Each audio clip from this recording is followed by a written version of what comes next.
Hello everyone, this is Dipali here and today we are going to discuss about Krebs cycle. Krebs cycle एक ऐसा part है बेटा जिसके अंदर हम सबसे ज़्यादा एनर्जी बनाते हैं यानी सबसे ज़्यादा एटीपी बनाते हैं। ठीक है बेटा, तो ये होता कहाँ है? ये होता है आपके माइटोकॉन्ड्रिया के मैट्रिक्स के अंदर। लास्ट वीडियो में हमने पढ़ा था ग्लाइकोलाइसिस से हमने 8 एटीपी बनाए थे। ठीक है बेटा, अभी हम सिर्फ एटीपी बना रहे हैं और वो एटीपी हमारे कहाँ यूज होंगे? प्लांट्स के हर एक फंक्शनिंग में यूज होंगे थ्रू इलेक्ट्रॉन ट्रांसपोर्ट सिस्टम और इलेक्ट्रॉन ट्रांसपोर्ट चेन। यहाँ पर हम टोटल 30 एटीपीज बनाएंगे, तो ये बहुत मेजर इंपॉर्टेंट साइकिल है। इसे सबसे पहले हैंस क्रेब ने ऑब्जर्व किया और इसे TCA सिट्रिक एसिड साइकिल भी बोलते हैं। तो होता क्या है बेटा, हमारे पास होता है ऑक्सैलो एसीटेट। ऑक्सैलो एसीटेट जो है वो 4 कार्बन कंपाउंड है और जब वो oxalo acetate acetyl coenzyme A के साथ रिएक्ट करता है, जो कि 2 कार्बन कंपाउंड है, तो उससे सिट्रिक एसिड बनता है या फिर सिट्रेट बनता है। देखो 4 carbon plus 2 carbon will give you 6 carbon. इस दौरान इतने प्रोसेस के दौरान आपका एक वाटर का मॉलिक्यूल निकल जाता है बेटा।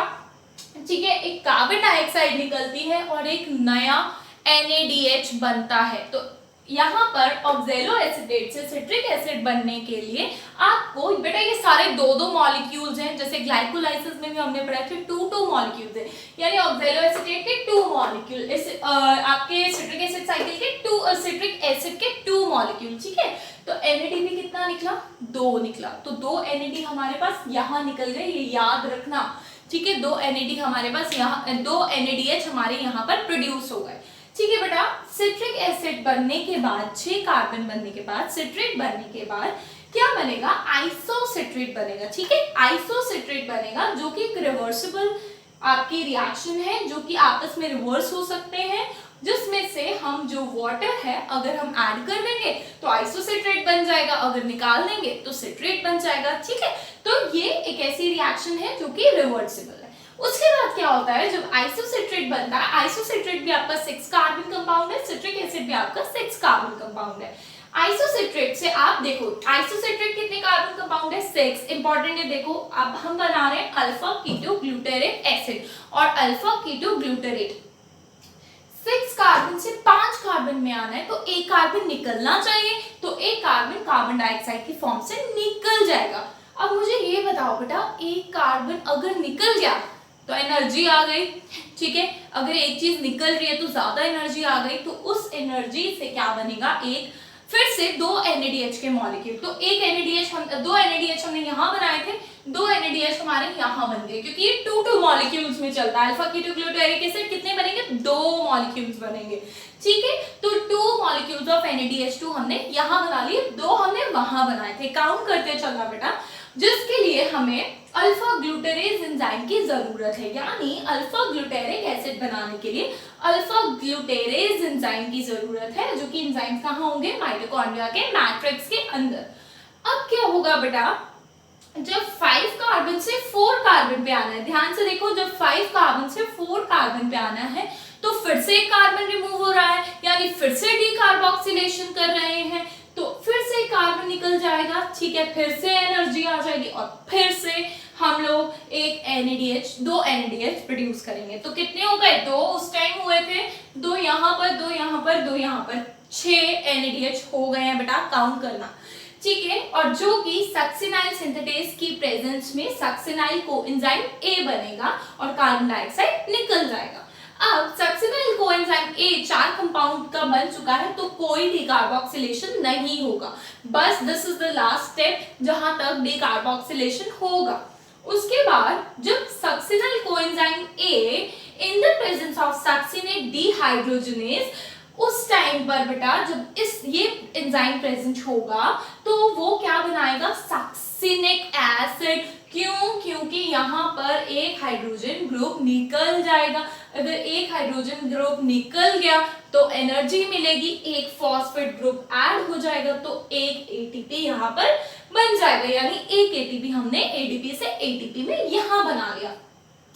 अब बेटा सक्सीनिक एसिड से हमारा बनेगा fumarate. In the presence of your fumarate अब कोई कार्बन नहीं निकलेगा, ये भी 6 कार्बन कंपाउंड सॉरी ये भी 4 कार्बन कंपाउंड है आपका फ्यूमेरेट, ठीक है। बट जब बेटा सक्सीनिक एसिड से फ्यूमेरेट बनेगा तब एक FADH2 का मॉलिक्यूल जनरेट होगा, तब एक FADH2 का मॉलिक्यूल जनरेट होगा। अभी बताया ये दो मॉलिक्यूल्स में चल रहे हैं, तो FADH कितने बनेंगे 2, ठीक है। अब फ्यूमेरेट से मैलिक एसिड बनाने के लिए आपको पानी निकालना पड़ता है, चलो जी पानी निकाल दिया और आपको एंजाइम चाहिए मैलेट डिहाइड्रोजनेज, ठीक है। जब आपने मैलेट डिहाइड्रोजनेज डाला, पानी निकल गया, डिहाइड्रेशन कर दिया, तो बन गया आपका मैलिक एसिड और मैलेट।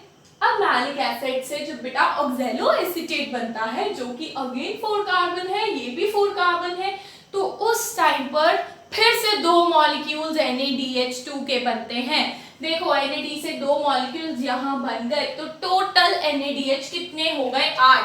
कैसे, एक यहाँ 2, फिर उसके बाद बेटा ये 2 4, उसके बाद ये वाले 2 6 और ये वाले 2 हो गए 8, ठीक है। 8 NADH आपके बना लिए, हम यहाँ लिख देते हैं 8 मॉलिक्यूल्स ऑफ NADH2 हमने NADH बना लिए, ठीक है। कितने ATP बनाए काउंट करें, एक ATP बना, सिर्फ एक ATP, ठीक है जी, एक ATP बन गया हमारा। और उसके बाद 2 मॉलिक्यूल्स ऑफ FADH2 बनाए, ठीक है बेटा, 2 मॉलिक्यूल्स ऑफ FADH2। तो अब हम काउंट करें, एक NADH में कितने ATP होते हैं 3, तो 3 से मल्टीप्लाई करें, हो गया आपका 24, यानी 24 ATP NADH से आ गए। एक यहां से आ गया, कितने हो गए 25। और उसके बाद बेटा यहाँ 2 मॉलिक्यूल्स हैं, ठीक है जी, सॉरी बेटा यहाँ पर देखो एक ATP नहीं 2 ATP बनेंगे, क्यों, क्योंकि मैंने अभी आपको बताया था 2 मॉलिक्यूल्स में चल रहे हैं हम, राइट। तो यहाँ पर हो गए 2 मॉलिक्यूल्स ऑफ ATP और ये हो गए आपके 4, क्योंकि FADH के अंदर एक FADH में बेटा 2 मॉलिक्यूल्स ऑफ ATP होते हैं, ठीक है, 2 ATP होते हैं। तो टोटल करो 24 प्लस 4 28 प्लस 2 30, देखा कितने ATP बनाए हमने 30 ATP एक क्रैब साइकिल से। अब इसको लर्न करने का तरीका देखो, C I know some simple formula making option, कहां से स्टार्ट करना है, ये C आपको स्टार्ट करना है C I know some simple formula making option। देखो बेटा C से आप यहां से कर लो C, सिट्रिक एसिड से आप लगा लो C, I से हो गया I know some simple formula making option. इससे आप बेटा इसे रिवाइज कर सकते हो, लर्न कर सकते हो। एक बार फिर से मैं आपको बहुत इजी तरीके से एक्सप्लेन कर देती हूँ। देखो ऑक्सैलो एसीटेट जो है वो एसिटाइल कोएंजाइम के साथ रिएक्ट करता है जो कि 2 कार्बन है, तो वो बनाता है 6 कार्बन सिट्रिक एसिड, ठीक है। एंजाइम्स लर्न कर लेना, जो जो NADH जहां पर निकल रहे हैं वो लर्न कर लेना। उसके बाद सिट्रिक एसिड के बाद बनेगा आइसोसिट्रेट, आइसोसिट्रेट जब बनेगा उसके बाद एक कार्बन डाइऑक्साइड निकल जाएगा, 6 में से एक निकल गया, 5 बचा, 5 carbon alpha keto glutaric acid, इसमें से फिर एक कार्बन निकलेगा तो बन जाएगा 4 कार्बन सक्सिनाइल कोएंजाइम में। अब इसमें से कोएंजाइम A निकल गया तो फिर से एनर्जी आएगी तो ATP बनेगा। अब सक्सीनिक एसिड बनेगा in the presence of this enzyme. अब बेटा कोई डिकार्बोक्सिलेशन नहीं होगा, फिर फ्यूमेरेट, फिर मैलिक एसिड। तो मेजर चीज क्या है, आपको ATP पता होनी चाहिए और ATP है 30। जहां पर भी आपको NADH निकलता हुआ दिख रहा है ना बेटा, इसका मतलब है 2 बार निकल रहा है, 2 मॉलिक्यूल में, कहीं बुक में नहीं दिया होता, ठीक है। क्यों मैं आपको बता रही हूँ, क्योंकि ये एसिटाइल कोएंजाइम A के 2 मॉलिक्यूल है, ऑक्सैलो एसीटेट के 2 मॉलिक्यूल है, 2 मॉलिक्यूल है तो 2 बार ही NADH निकलेंगे, ठीक है। So this is all about today's video. I hope you liked my video, and if you really like the video, do share the channel and do subscribe it and like it. Thank you everyone.